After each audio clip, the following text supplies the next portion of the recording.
niin, nyt mielipiteitä.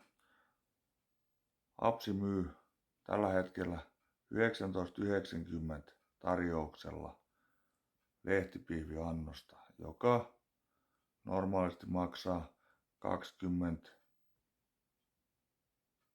20,90.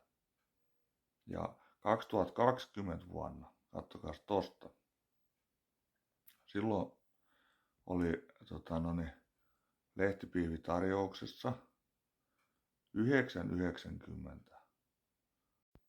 Eli eroa oli tasan 10 euroa. 4 vuotta ja 10 euroa tullut hintaa lisää. Okei, ei se pidä ihan täysin paikkaansa, mutta kun katsoo tuota hintaa, että alkuperäinen hinta on kuitenkin ollut toi 15,90 ja nythän tää on tosiaan 20,90. Mutta kuitenkin niinku ihan törkeä hinnan nousu, eikä ei sodat eikä energiakriisit kyllä tätä selitä.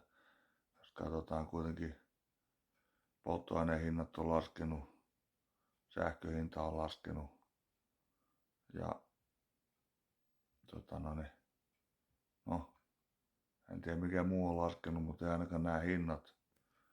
Että S-ryhmä kyllä vetää välistä törkeästi. Älkää käykö siellä syömässä, saatana.